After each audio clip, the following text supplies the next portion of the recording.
Buonasera, good evening. I am Father Diego Sarrio Cucarella. I'm the president of this Pontifical Institute for Arabic and Islamic Studies, PISAI, and I welcome you all to this public lecture, which is first, last, and fourth. Let me explain. It's the first of the series of lectures for this academic year, 2019-2020. Is the tradition, a long now established tradition of PISAI to organize every school year, every academic year, a series of 5, sometimes 6 public lectures touching on different issues related to Islam or Islamic societies and Muslim-Christian relations. And we do this in English, in French, and in Italian. So it is the first, today's event is the first for the series of the present academic year. At the end of the event, you can pick up also outside the program for the rest of the academic year. So it is the first. But it's also the last. It's the last in the sense that, as you can see here, today's public lecture is the last item of a program that has taken place today at this library of PISAI, una giornata di studio, study day, that we organize every year for our own students and professors and also interested persons. And this year it was devoted to Islam in Europe. Every year we changed the topic, and we had a wonderful program this morning, 3 excellent speakers, and a tavola rotonda, round table, and then also we end this program on Islam in Europe with the academic, with the public lecture of this evening, which touches a topic which is broader than Europe, but which is also of importance and for the presence of Muslims in the European society. So the relationship between Muslims and secularism. So the first, the last of today's program, and also the fourth. The fourth Georgetown lecture on contemporary Islam is the fourth. And for this, I want to tell you a bit more about this relationship between PISAI and Georgetown and this series of lectures. I'll give the microphone to Dr. John Borelli, to my right. John Borelli, he could be also the topic of a conference, but that will leave it for another time. Yes.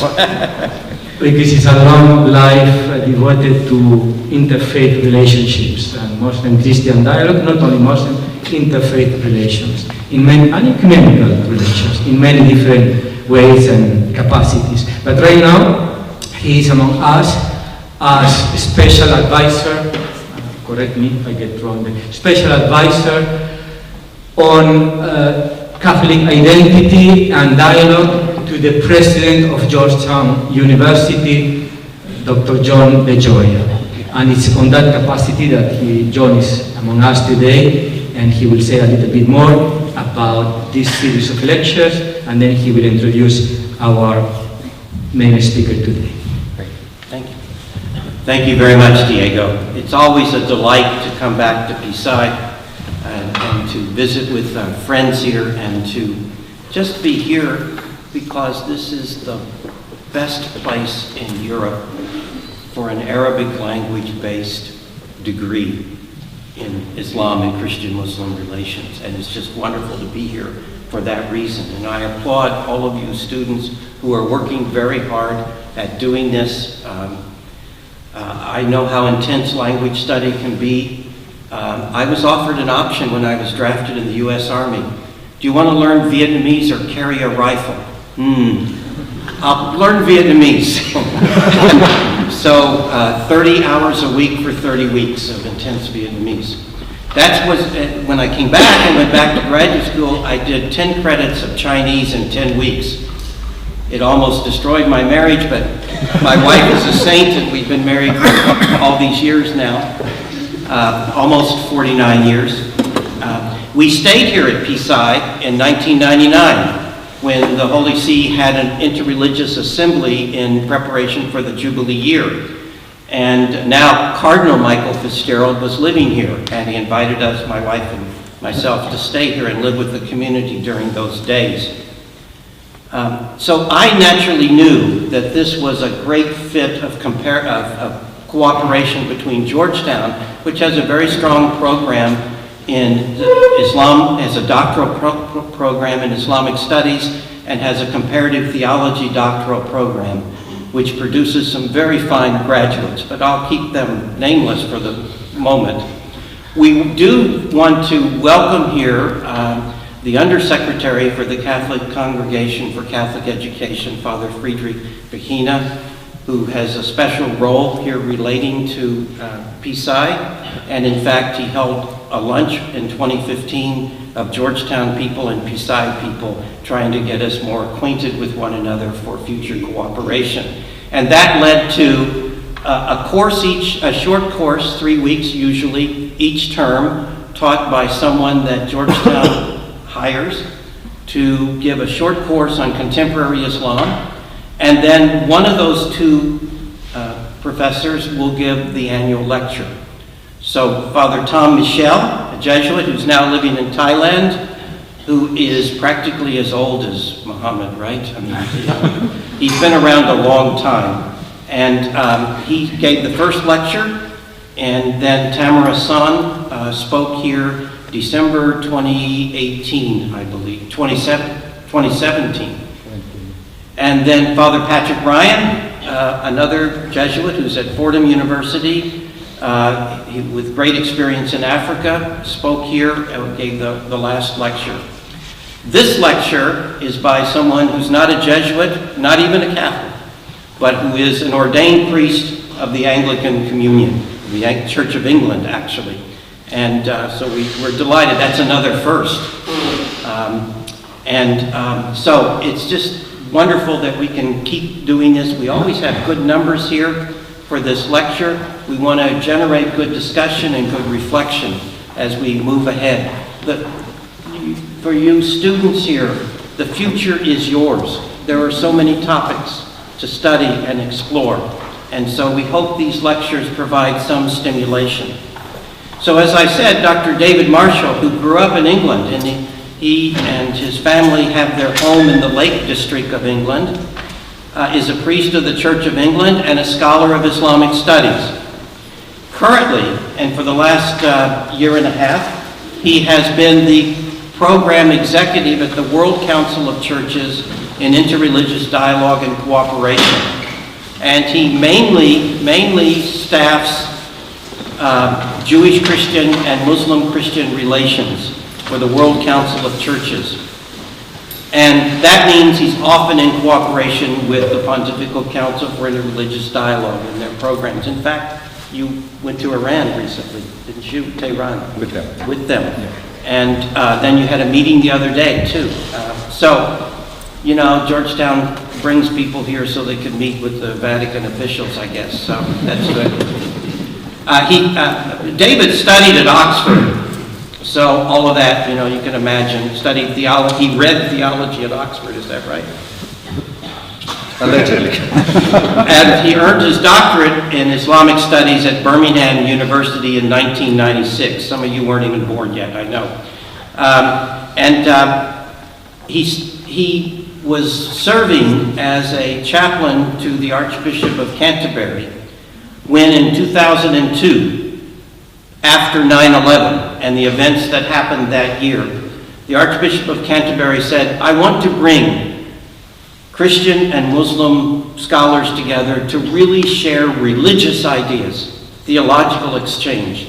And that began in 2002, and David was on the ground floor of that, and it became known as the Building Bridges Dialogue. And it has met every year, and it produces a volume from those meetings, and this is real theological exchange. And the long-term effect, these 18 years, has been that there are a number of Christian and Muslim scholars in the world who have had the experience of theological dialogue with one another, that they have all grown in their understanding, and they've been challenged theologically by one another. So that the long-term effect has been enormous. He co-directs that with Father Daniel Madigan, who is at Georgetown, yet another Jesuit. And we happen to have here the person who staffs building bridges, Samuel Wagner, who's with us from Georgetown University. Sam worked with me when I worked at the U.S. Bishops' Conference, and now he's working at Georgetown. And one of his major preparations is to work on the Building Bridges project.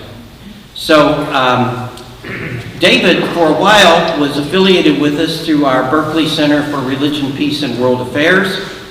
Much of his work has been in the field of theological education, and he's taught at a number of places before his present position, St. Paul University in Kenya, Edinburgh University, Duke Divinity School, which is in North Carolina, and Georgetown University. And now this is the second time he's taught here at PISAI. Just to give you an idea, two of the recent publications of the Building Bridges dialogue are one, Monotheism and Its Complexities, Christian and Muslim Perspectives, God's Creativity and Human Action, Christian and Muslim Perspectives. His topic today is Muslims and Secularism, Some Contributions to the Debate. It sounds a little open-ended, and it is, and he's going to invite some discussion when he finishes. David. Well, many thanks to Dr. Borelli for his kind introduction, and also to other friends and colleagues at Georgetown who support this lecture and who've enabled me to share in the life and work of PISAI for these 3 weeks. It's a real pleasure for me to be here, and I'm deeply grateful to everyone at PISAI, the faculty, the administrative staff, students, for their welcome and their hospitality, which in my case is also that wonderful thing, ecumenical hospitality, because as Dr. Borelli says, I'm a priest of the Church of England and a staff member of the World Council of Churches, and I bring greetings to you from the World Council of Churches in Geneva, where, as John said, I serve in the field of interreligious dialogue and cooperation. And echoing words that John said, it would be hard, very hard for me to exaggerate how significant I believe PISAI is and how precious a resource it represents, both for the Church and for the wider world. And I would echo his words about how fortunate, even if hard-pressed and hard-worked you may feel, you students are to be here and have the formation that PISAI offers. I hope PISAI will always receive the support it needs to continue to flourish. So my topic this evening, Muslims and secularism. Very open, as you said, a huge topic. Much has been written on Muslim approaches to secularism, and even more on secularism in itself. I should clarify that I'm not a political scientist or philosopher, and I will not be discussing different theories of secularism or offering close readings of Charles Taylor, Talal Assad, or other giants in the land. My focus will be on Muslim writing on secularism, and especially the secular state, of which my working definition is a state that seeks to be neutral regarding religious doctrine and that does not seek to enforce or privilege a particular religion. So put as simply as possible, my question is, can Islam be authentically itself? Can Muslims be authentically themselves without control of the state in the name of Islam? Or a bit more fully, can Muslims successfully give an account of Islam that allows them to live permanently and with good conscience vis-à-vis their religious identity in a state that does not recognize Islam as its fundamental source of legitimacy and authority? And on that topic, we will be hearing Muslims from the last 100 years, beginning with an argument from the 1920s in favor of the secular state, followed by another very different one from the mid-20th century, passionately opposed to it, and then some further contributions from the last 3 decades on both sides of the debate. Just to clarify also, I will not be offering detailed discussion of particular states in the Muslim world today, though the conversation following my presentation could quite naturally move in that direction. So let's turn now to the first of a number of Muslim writers we will be hearing about. In 1888, Ali Abdul Razik was born in an Egypt under British control. He was exposed to two contrasting intellectual worlds, with a traditional Islamic education at Al-Azhar, but also the influence of reformist interpretations of Islam and of Western thought through a period studying in Oxford. He began his career as a scholar when the declining power and prestige of the Muslim world was reaching its lowest point, with the collapse after World War I of the Ottoman Empire and, crucially, the abolition of the Caliphate in 1924, more on that later, and its replacement by Ataturk's secularizing Turkish Republic. As Ovamir Anjum writes, for some 14 centuries the Muslim world had been synonymous with the Caliphate. Whatever differences of interpretation there might have been of this fundamental Islamic political concept, its religious necessity remained unquestioned until the 20th century. According to a standard definition, a caliph is the successor of the prophet who protects Islam and manages and governs worldly affairs of the community by it. Despite de facto political divisions among Muslims over the centuries, the rule of the caliphate was in principle over all Muslims, the whole Ummah. So the loss of the caliphate was a huge crisis which, as Anjum puts it, sent convulsive waves of shock and lament throughout the lands of Islam. So it was at the very time of this crisis for the Muslim world in 1925 that Abdul Razik published his controversial volume, Islam and the Foundations of Rule. And he makes his case boldly. Muslims should not lament the passing of the caliphate. Rather, in his words, they are free to demolish this worn-out system before which they have debased and humiliated themselves. They are free to establish the organization of their state according to more recent conceptions of the human spirit and according to the principles of government whose excellence and firmness have been consecrated by the experience of the nations. Note here the attitude of openness to the wider non-Muslim world and in particular to its political systems. Abdul Razik's answer to the question I defined earlier is a clear yes. Muslims can be authentically themselves under a range of political systems. They can disregard the demand of their tradition that they should live in a political order that recognizes the supreme authority of Islam. Yes, Muslims can embrace the idea of the secular state. Now, of course, Abdul Razik, a graduate of Al-Azhar, knows that his Muslim readers will have objections to his thesis. How does he address these? The key distinction he makes is between religious and political authority. It is well known, he writes, that prophecy is something other than royalty. There is no intrinsic connection between the two notions. Prophecy is one sort of dignity, royalty another. But he knows that his claim runs against the consensus of Islamic tradition because Muslims tend in general to believe that the Prophet was both prophet and king, and that he established with Islam a political government of which he was king and head. Challenging this position, Abdul Razik insists that Muhammad dedicated himself to purely religious propaganda without any tendency whatsoever towards temporal sovereignty. And he established no kingdom in the political sense of the word. Muhammad was only a prophet, like his brother prophets before him, such as Jesus. Again, recognizing an inevitable counter-argument, Abdul Razik admits that Muhammad did wield power.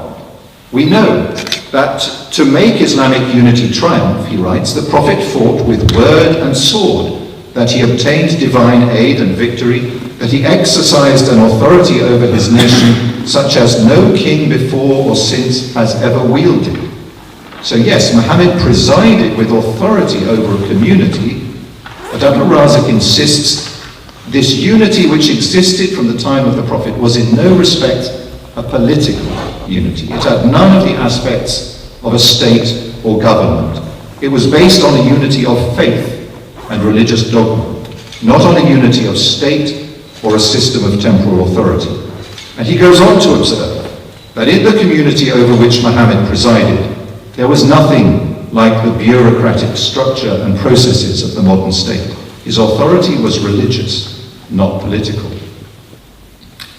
Now, Abdul Razak also knew that he must defend his argument in scriptural terms, and he claims that the Quran does indeed support his position. The Quran, he insists, does not present Muhammad as a man of temporal power. Now, a topic I'm going to be emphasizing is the different ways that modern Muslim approaches to the secular state refer to the Quran. So by way of background, both to Abdul Razak and other thinkers to follow, I need here to include a brief excursus on the Quran. The time of Muhammad's activity as a prophet is traditionally divided into two periods, first at Mecca and then at Medina. For the first 13 years in Mecca, Muhammad only proclaimed the Quran, the message he believed God had given him. He did not use force. He and his followers were not permitted to fight those who opposed and mistreated them. But during the following 10 years in Medina, Muhammad proclaimed that God had permitted and indeed commanded him and his followers to fight their enemies, which they did, and ultimately very successfully. Islam triumphed in military and political terms as well as religiously. Muslims, of course, believe that the Quran is the collection of all the revelations to Muhammad over these 23 years, first in Mecca, then in Medina. Traditional Islamic scholarship identifies different sections of the Quran as either Meccan or Medinan. An important reason for this is that interpretation of the Quran faces the challenge that on certain matters, the Quran gives different instructions at different times.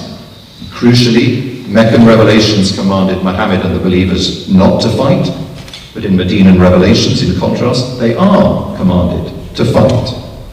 Both commands remain in the Quran, God's word.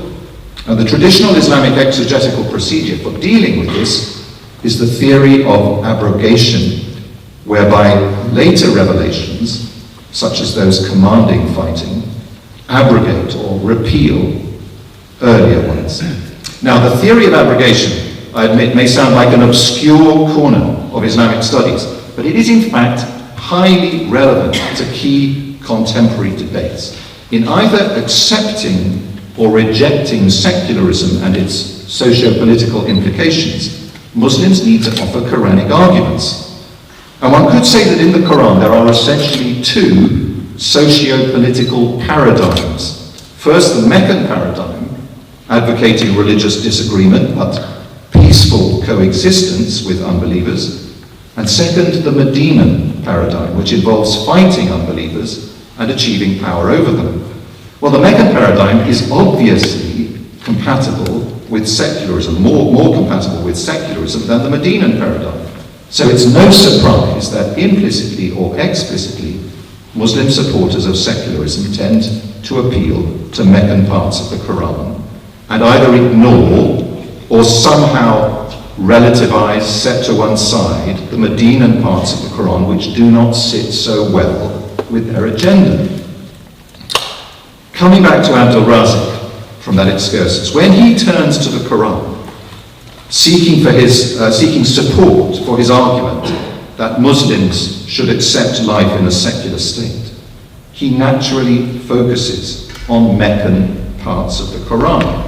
He quotes many Quranic verses which all speak of Muhammad as a preacher and not as a figure of political authority. He understandably prioritizes the Meccan paradigm. But the vulnerability of his argument is that he largely, not totally, but largely ignores the Medinan parts of the Quran, which had traditionally served as the basis for Islamic political power. De facto, he relativizes Medina and prioritizes Mecca. And that is a decisive break with tradition. But Abdul Razik, understandably perhaps, doesn't really acknowledge how radical a step he is proposing. Later we're going to look at a more recent Muslim argument that in contrast makes absolutely clear the need for an explicit prioritization of Mecca over Medina. So as we take our leave of Abdul Razik, we might note a certain question-begging evasiveness in the way he framed his argument, which was decisively rejected as unorthodox by Al-Azhar. He was stripped of his authority as an alim, an authorized Muslim scholar, and his modernist voice was in effect silenced. Now, the Caliphate was abolished in 1924. Abdul Razik's book was published in 1925. In the following years, there was much debate about these matters in Egypt, and a key moment was the founding in 1928 of the Muslim Brotherhood, the first Islamist movement, which would take a very different line on Islam and politics from that of Abdul Razik. Elsewhere in the Muslim world, other Islamist movements emerged, and our next example of a Muslim response to secularism is the highly influential Islamist thinker from India, Pakistan, in the mid-20th century, Sayyid Abul Ala Maududi. Born in India under British rule in 1903, Maududi came early to a deep sense of concern with the state of the Muslims of India, weakened, as he saw them, both by the surrounding Hindu majority and the influence of Western ideas mediated by the British. From 1947, following partition, he moved to Pakistan, and through the Islamist organization he founded, behind attempts to transform what had been created as a homeland for Muslims into something quite different, an ideological Muslim state, or Islamic state. The distinction was vital. Before partition, Maududi questioned the idea of Pakistan as a homeland for the Muslims of India because of the lack of decisively Islamic ideology in the plans for this new nation. Maududi believed that for Muslims to regain a strong sense of their identity and task, they had to focus on the sovereignty of God. It's not enough for Muslims to acknowledge the existence of the one God. They must recognize that God is the sovereign who commands, and that it is the task of humans to obey in all aspects of life. Muslims must work towards a social order that is submissive to God's revealed will. In other words, towards an Islamic state.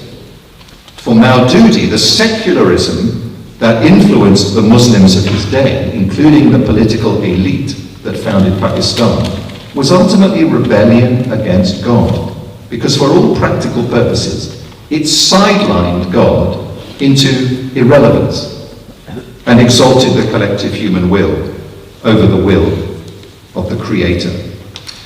Now, Maududi was originally a journalist and was noted for his lucid, rhetorically powerful Urdu prose.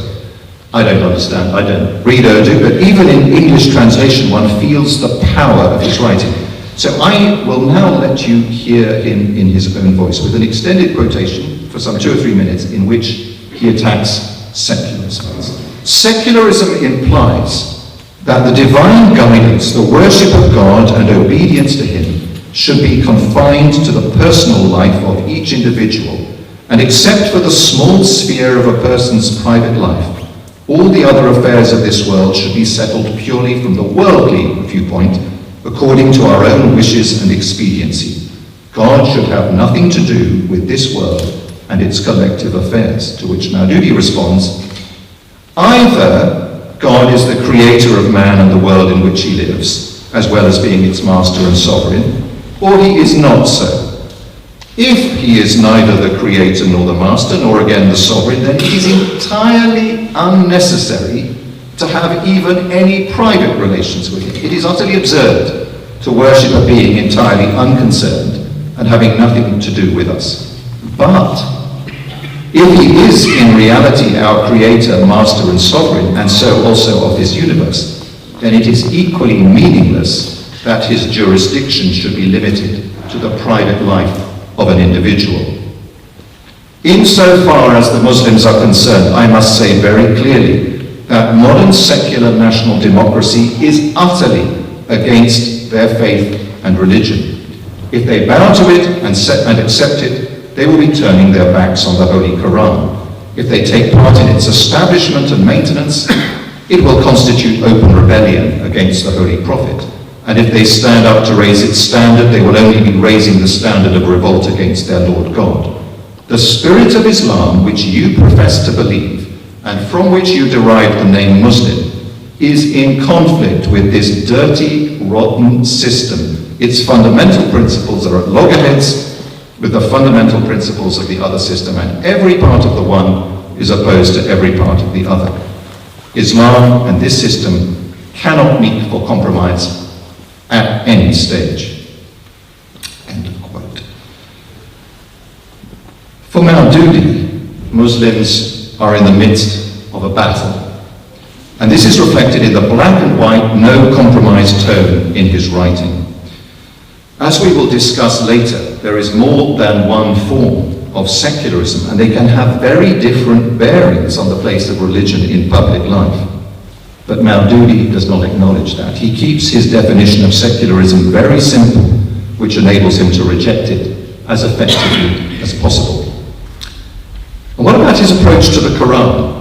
Earlier I mentioned that Abd al-Razik appeals to the Meccan parts of the Quran and largely ignores the Medina. Maududi's approach, as you would guess, is quite different. He forcefully reaffirms the mainstream of traditional exegesis and its approach to abrogation by insisting that those Medinan passages which speak of Muslims fighting unbelievers and gaining power over them continue to be authoritative.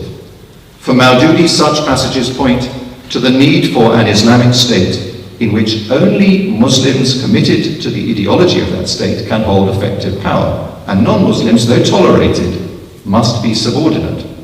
A key text is Surah 9, verse 29, a very late Medinan verse traditionally understood as commanding Muslims to fight Jews and Christians till they submit to Islamic rule and pay a tax known as jizya to indicate that submission. In his very widely read and influential commentary, Maududi writes on this verse: "The purpose for which the Muslims are required to fight is not to compel the unbelievers into embracing Islam.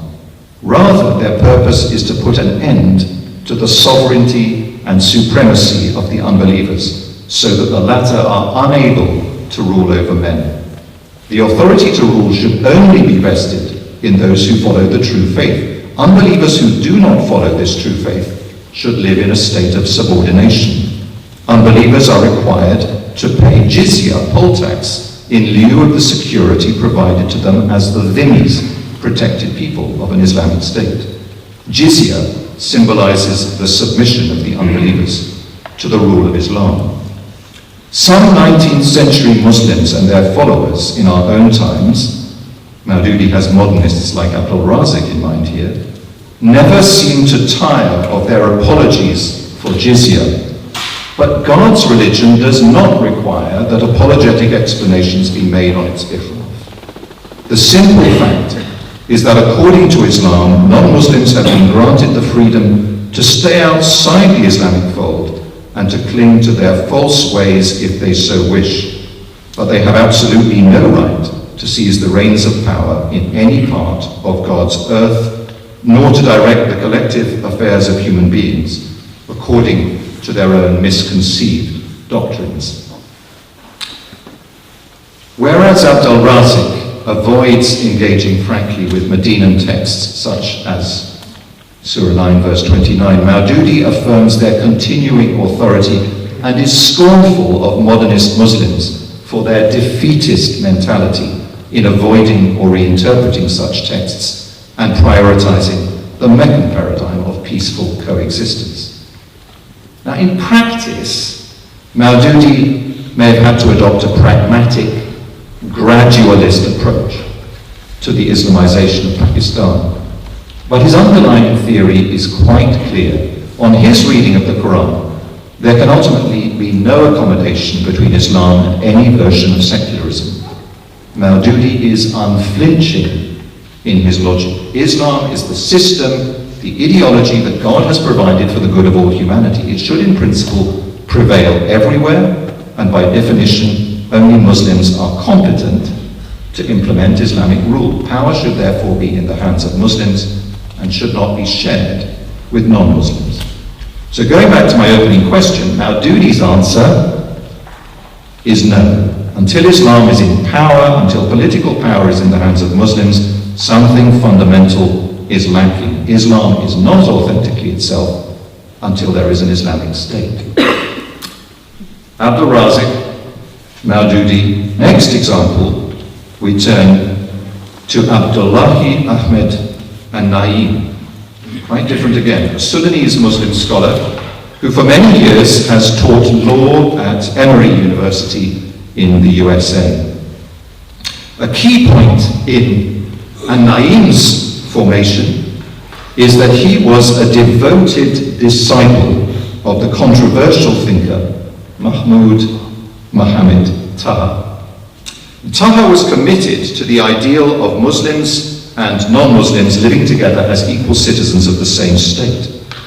But Taha believed that it was not possible to achieve that goal so long as Muslims accepted the final authority of the second stage of the Quran, what I have called the Medinan paradigm. Taha argued that Muslims must admit frankly that because the Medinan paradigm requires Muslims to fight non-Muslims and come to power over them, it is simply not compatible with the equal rights of all human beings. So Taha proposes a radical solution, which as far as I'm aware is unique in the history of Islamic thought. Taha argues that the Meccan paradigm, in which Muhammad lives peacefully, for his part anyway, alongside unbelievers, with no command to rule over them, is the heart of the Quran. Its eternal message, with abiding authority. The Meccan part of the Quran teaches the equality of all people, the equality of men and women, incidentally, as well as of Muslim and non-Muslim. So what then does Taha say of the Medinan parts of the Quran? He argues that they were genuinely revealed by God, but only as a temporary measure required by the challenges of establishing Islam in a hostile environment. The fullness of God's purpose is for the Meccan paradigm to be established, and the time is now right, Taha says, for this to happen. Now this is a very bold approach, and it overturns the traditional Islamic theory of abrogation. Taha is explicit about the need for this. He does not diplomatically ignore or tinker with the Medinan paradigm. Instead, he insists on a principle of reverse abrogation by which Mecca abrogates Medina. For teaching these ideas, Taha was executed in 1985 by the Sudanese authorities as an apostate, one guilty of having abandoned Islam. Now, An-Naim was one of Taha's followers. Around the time of Taha's death, An-Naim moved to the USA and in 1990 published Towards an Islamic Reformation, which includes a lucid English account of the complex mystical ideas which Taha had written in Arabic. An-Naim's book has much in common with other modernist works. What makes it unique is its use of Taha's reform methodology based on reverse abrogation, and its argument that modernist reformists were avoiding the elephant in the room. The fact that democracy, the secular state, human rights, international law, and so on, were all completely incompatible with the Medinan paradigm and the principles of Sharia derived from it. An-Na'im criticizes the superficiality and evasiveness of modernist Islam's engagement with the Quran. So as regards my opening question, An-Na'im says, yes, Islam can authentically be itself without state power, but only if it deals honestly with the different paradigms of political power within its own scripture. How was this received?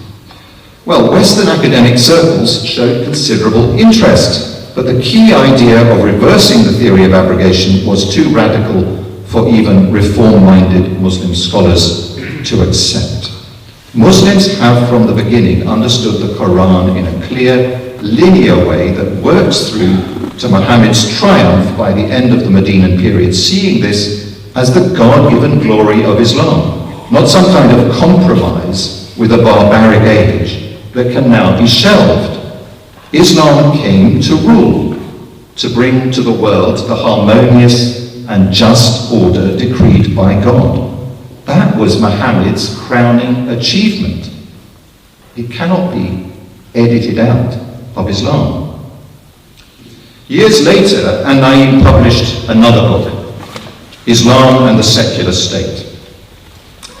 Here, after years of presumably difficult experience, he acknowledges that while he still believes in the reverse abrogation theory, he has to turn to other arguments to persuade Muslims to accept the secular state. The memorable opening sentence reads, "In order to be a Muslim by conviction and free choice, which is the only way one can be a Muslim, I need a secular state." And Na'im emphasizes there that his project is profoundly religious. He's not asking Muslims to abandon their religion in order to live equally with non-Muslims in secular societies. Rather, he argues that it is only in a secular state that Muslims are free to be Muslims voluntarily and therefore sincerely. He also stresses that he is not opposing Sharia, but rather arguing for the proper context for its free observance, which he says cannot be coerced by fear of state institutions or faked to appease their officials. The alternative, living under pressure to conform to Islam, promotes hypocrisy, which is categorically and repeatedly condemned by the Quran.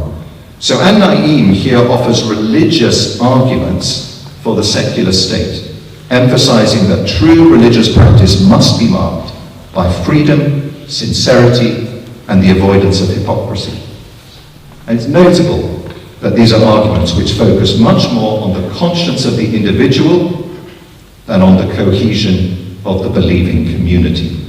Maududi understands secularism in one simple way, as the exclusion of religion from public life. In contrast, An-Na'im insists that secularism doesn't have to be like that. He acknowledges that there have been authoritarian secular states, like Ataturk's Turkey, but there is also the kind of secular state that is not hostile to religion showing itself in public life and even acting as a motivation in politics. Rather, this kind of secular state acts as an honest broker, negotiating between different religions and preventing any one religion imposing itself over others. While Maududi is black and white, and Na'im frequently admits that his project is complex, difficult. It involves challenging negotiations. In particular, he touches on the difficult distinction between the state and politics, arguing that we must separate Islam and the state, but we cannot separate Islam and politics. Along with Christians and others, Muslims will inevitably be inspired by their religion to seek to influence politics, but they must not, as Maududi would encourage them to do, seek to take over or control the state. in the name of Islam. And Naim argues further that serious study of the history of Islam supports his case over against that of Islamist promoters of the Islamic State, such as Maududi. And Naim recognizes that in Muhammad there was a combination of religious and political authority in one person, but this was a unique, unrepeatable occurrence. Ever since Muhammad, and Naim argues, Islam has involved a difficult negotiation between individuals and institutions expressing religious authority and individuals and institutions expressing political authority. So the kind of difficult negotiation of the place of religion in a secular state that is necessary in the modern world is, and Naim argues, simply a continuation of what Muslims have always actually had to do. In contrast, he insists, along with many other commentators, that the idea of an Islamic state is actually something new, unprecedented in Islam. This political concept of an ideological Islamic state is not part of the Islamic tradition, and, very ironically, in view of Islamist disdain for the West, it derives mainly from modern European ideology with sinister fascist undertones. And Naim might well be right that his ideal of Muslims living faithful lives in secular states has better grounding in Islamic history than Maududi's vision of the Islamic state.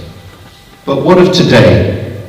Is there today any clear pattern in the direction being taken in the nations of the Muslim world? Is there more to encourage an Naim or an Islamist follower of Maududi? Well, in Islam and the Secular State, an Naim offers case studies of secularism and Islam in three different contexts. India, with Muslims as a minority in a secular state, and Turkey and Indonesia, states with different kinds of secular tradition and Muslim majorities. Back then, in 2008, which feels a very long time ago in many ways, and Naim appeared cautiously optimistic about the prospects for Islam and the secular state in Turkey and Indonesia. President Erdogan seemed to be achieving, at that time, a reasonable balance between allowing religion more of a role in public life and respecting Turkey's secular traditions. I suspect that most observers who shared Naim's hopes at that time have felt growing disappointment about developments in the decades since, not just in Turkey and Indonesia, but also, for example, in Malaysia and Pakistan. In many places, the Islamization of the state has advanced, and non-Muslims feel under increasing pressure. But before we jump to the conclusion that these developments are all related in a simple way to issues internal to Islam, and solely to issues related to Islam, we should ask first whether the pattern is different elsewhere in the Muslim world. Some of you may wish to comment on that later. And we must also acknowledge that over the last decade, India has been on very much the same trajectory towards a greater identification of the state and the majority religion, Hinduism, with increasing pressure on its religious minorities, particularly Muslims. It's in the news just today. We think also of Myanmar and the suffering of Muslims there. In Western nations too, liberal, secular ideals are under pressure, and in many parts of the world, religious minorities are feeling more vulnerable. Globally, there seems to be a growing reluctance to engage in the difficult negotiations that Naim describes so eloquently as the core work of secular states. Developments in the Muslim world must be seen both in terms of dynamics and debates within Islam, but also in the context of wider developments across the whole world. Now, when I began work on this lecture, I intended to limit it to the three Muslim thinkers I have covered so far, and I hope that between them they do indeed bring out some of the key issues to be addressed in this field. In the last few weeks, however, I've read two recent contributions to this debate, which I believe I must also mention before I conclude, because they introduce a significant further dimension. A key issue here is that the three thinkers discussed so far all take for granted the givenness of the nation state.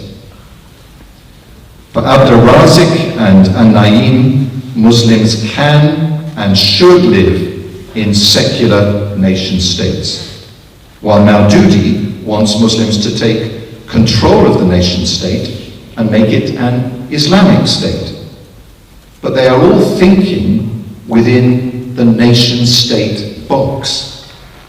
That is the available political reality.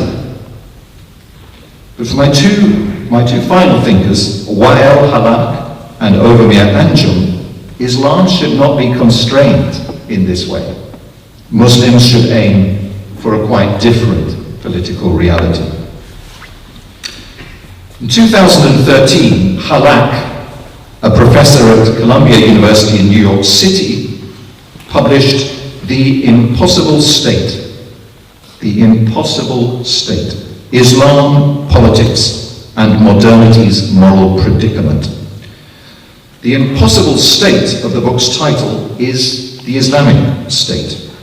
Halak writes that, judged by any standard definition of what the modern state represents, the idea of an Islamic state is both an impossibility and a contradiction in terms. But what is challenging about Halak's book, certainly for the average Western reader, is that he does not go on to argue, as we might expect from a New York professor, that Muslims need to reconcile themselves to the modern Western secular nation state. On the contrary, he launches a blistering attack on it, drawing on the arguments of many Western scholars as he does so. The fundamental problem with the modern state, drawing here on Carl Schmitt, is that it has replaced God in the lives and the loyalties of its citizens.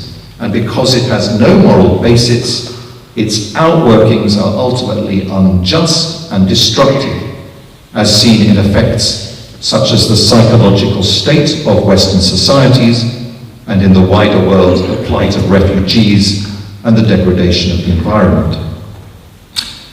Now, Islamists like Maududi and his followers today would agree with this damning view of the West and its influence in the world. So is Halak arguing, like Maududi, that Islam can redeem the nation state, redirecting it towards righteousness, justice, and equality? No, again. For Halak, the mistake of Islamists like Maududi is to think that the nation state is a neutral structure that can be filled with Islamic content. But built into the very idea of the modern nation state, Halak insists, are assumptions that are profoundly antithetical to Islam. So recent attempts to create Islamic states have failed because of the impossibility of reconciling the modern foundations on which they were building with the versions of Sharia that they were seeking to impose. So instead of failing miserably in their attempts to work within the Western system, Muslims should do something quite different. They should return to their own tradition and recover the fundamental principles, not of the Islamic State, which is a contradiction in terms, but of Islamic governance.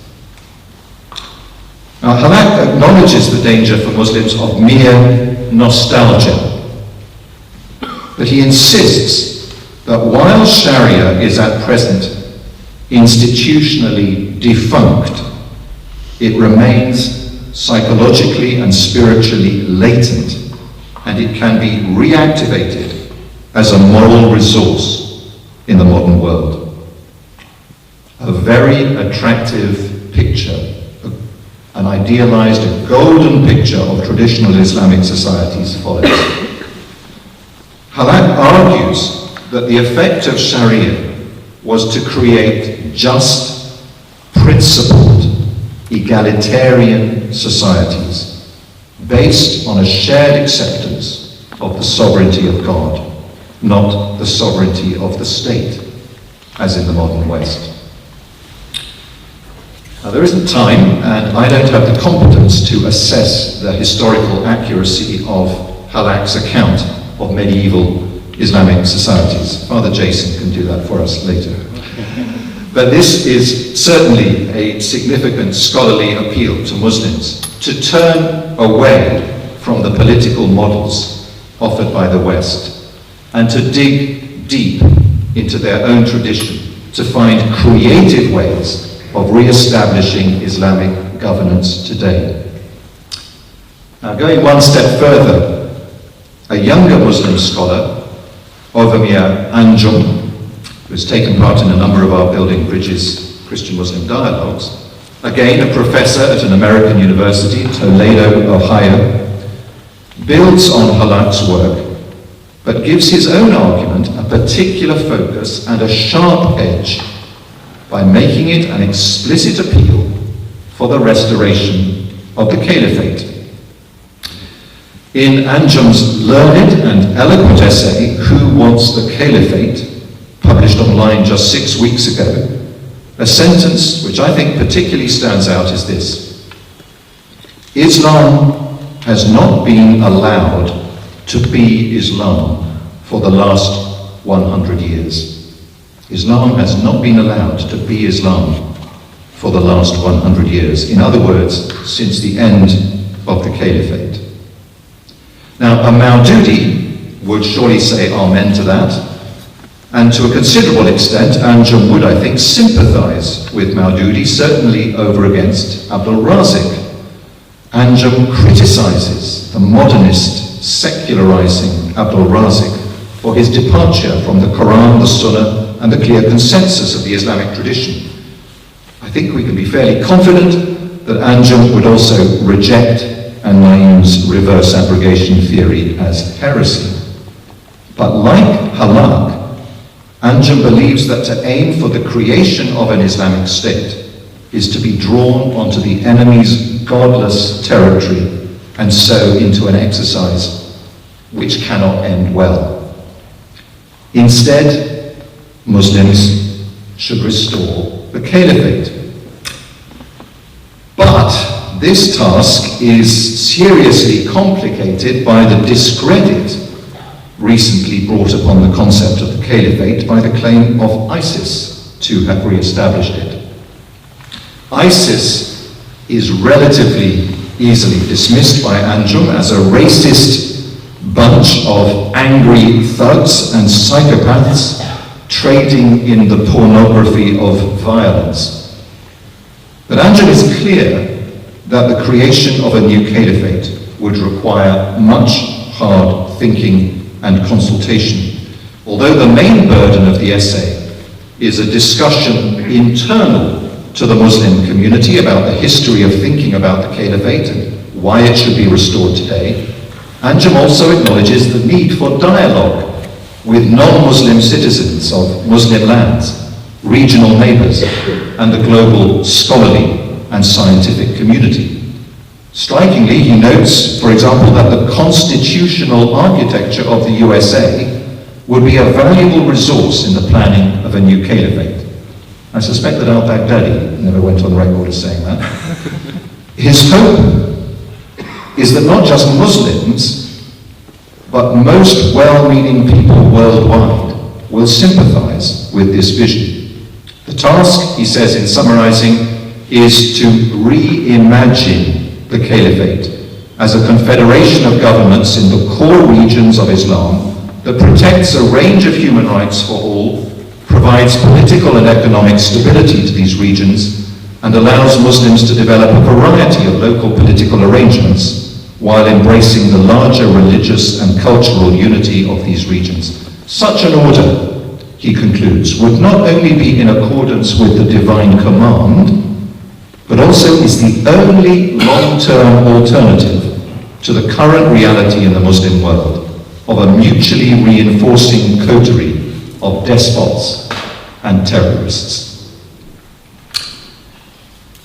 So going back to my original question, the answer from Halak and especially Anjum is clear. No.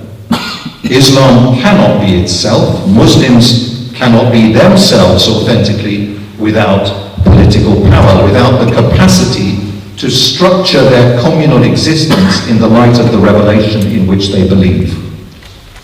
They both say that it is a mistake for Muslims to seek to create Islamic states, but on the need for Islamic governance, they are both clear. Deprived of the caliphate, Islam has not been allowed to be Islam for the last 100 years. In relation to my discussion of Meccan and Medinan paradigms, just to wrap up that thread of my presentation, I noted no reference to this in either Halak or Anjum, but I suspect the point is that within the kind of project for which they both call, that question simply does not arise. The Taha and Naim proposal for reverse abrogation would not be seen as meriting serious discussion. The abiding authority of the Medinan paradigm, however it is to be interpreted, is upheld. Now, taking seriously Anjum's call for dialogue about his proposals, I offer some final brief reflections and questions on his ideas together with Halak's. Just as Halak notes that Muslims need to be innovative in their approach to restoring Islamic governance, so Anjum calls on Muslims to reimagine the caliphate. Now, cynics might say that these professors at American universities imagine that buzzwords like innovative and reimagine will soothe Western sensibilities and deflect attention from a worryingly regressive agenda. But Halak and Anjum both strike me as thoroughly feisty intellectuals with very little inclination to genuflect at Western shrines. So let us take them seriously. What would innovative Islamic governance or a reimagined caliphate look like? A key question is what they would be like for women and for religious minorities, the most obviously subordinate members of pre-modern Islamic societies, as indeed of other pre-modern societies, notably Christian ones. Regarding women, I'm afraid there's only one brief footnote in both the pieces of work I'm referring to. Halak briefly acknowledges the patriarchal nature of the pre-modern Islamic society that he so admires. He acknowledges that, but he implies that innovative Islamic governance would be able to advance beyond this. Both he and Anjum touch on the place of non-Muslims under Islamic rule, but not in any detail. My concern here is that although pre-modern Islam may have offered provision for non-Muslims that was generous by the standards of that time, so that the Jews of medieval Christendom, of medieval Europe, often preferred to live in Turkey, in Istanbul, where they generally had a much easier life. Even the most benign version of the dhimmi system does not look tolerable today. Would a reimagined caliphate offer equal citizenship to non-Muslims? If so, how would it reconcile that with Islamic tradition? And that question about non-Muslims within the Muslim world connects to another question about the relationship of a reimagined caliphate to the nations of the wider non-Muslim world. Anjum suggests that such a caliphate should be planned in dialogue with neighboring non-Muslim nations. A fascinating, if slightly implausible scenario. The implied hope is that the caliphate would also coexist peacefully with its neighboring non-Muslim nations. But what then of the assumption in the Islamic tradition based on strong scriptural foundations in the Quran, the Hadith, the life of Muhammad, that the caliphate exists to spread the rule of Islam to the whole world, initially through invitation, but if necessary, through war. Within that traditional Islamic theory of war and peace, peace between Islam and the wider world of unbelief can only be temporary. Certainly since the 19th century, new understandings of war and peace and of international order have been articulated by Muslims. The idea that Islam only ever mandated fighting in self-defense has become fairly mainstream, recently written on at length by Sheikh Qaradawi, no less, even if this is not always argued with a great deal of historical plausibility. But while any such developments towards principles of peaceful coexistence are of course welcome and to be encouraged, one hopes that scholars of Anjum's caliber can undergird them with a greater degree of intellectual rigor than is normally found. The nagging underlying question here is essentially, how does Islam relate to non-Islam? In broad terms, the classical Islamic tradition, building on Muhammad's triumph over unbelief and the astonishing military and political expansion of Islam in its first generations, worked on the assumption that non-Islam could be tolerated, but Islam must rule. How then can modern Muslims edit out of their account of Islam this classical assumption that Islam will be in power over non-Islam, ultimately everywhere?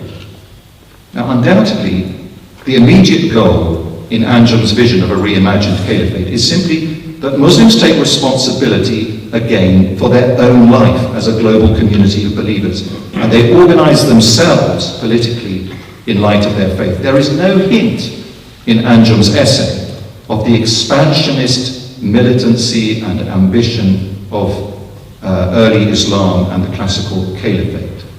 My question is, where does that go? And if it is intended that that aspect of the tradition is permanently left behind, can we see the clear and convincing way in which this transformation of the tradition has been carried out? I realize that I touch here on the complex and sensitive question of how any tradition explains significant reformation within itself, while also claiming continuity with its authoritative origins. Depends on this question. So it does need a great deal of scrutiny. In principle, it concerns the whole world. It deserves much fuller treatment than it has yet received, and hopefully we might see this in the fuller version of his argument, which Anjum will presumably produce in due course. One final point in response to Anjum. It is important for Christians and others to hear the cri de coeur Anjum issues on behalf of millions of fellow Muslims. Islam has not been allowed to be Islam for the last 100 years. He also writes powerfully about the banality of Muslim blood, the sufferings of Muslims in many parts of the world today. So maybe some version of the caliphate he proposes will indeed prove necessary for the peace of the world. However, in the dialogue for which he calls, I suspect some Christians might want to echo his phrase and suggest that in the Muslim world, for 1400 years, Christianity has not been allowed to be Christianity. Why? Because Christianity has been deprived by Islamic governance of the legal freedom to pursue its foundational commission from the risen Christ to make and baptize disciples of all nations. That is not an incidental feature of Christianity, so it is not an issue that Christians can ultimately avoid. However, in making such a comment, I am well aware of the danger of reducing our dialogue to a litany of complaints and competitive suffering, angry shouting at each other about not being free to be ourselves. For Christians, Muslims, and others to negotiate how we share the spaces in which we live alongside each other in God's world calls for difficult negotiations, very difficult negotiations. This point is especially emphasized by An-Naim, but it's also acknowledged by Anjum.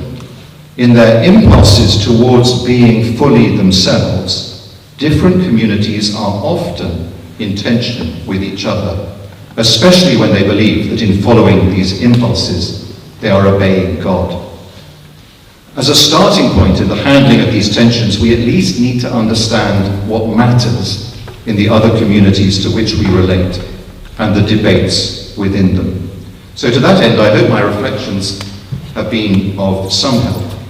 I also very much hope that listening to how Muslims debate the relationship between their faith, the political order, and the common good will deepen the commitment of Christians to reflection, prayer, and action in relation to these same questions that face us all in our divided and wounded world. Thank you.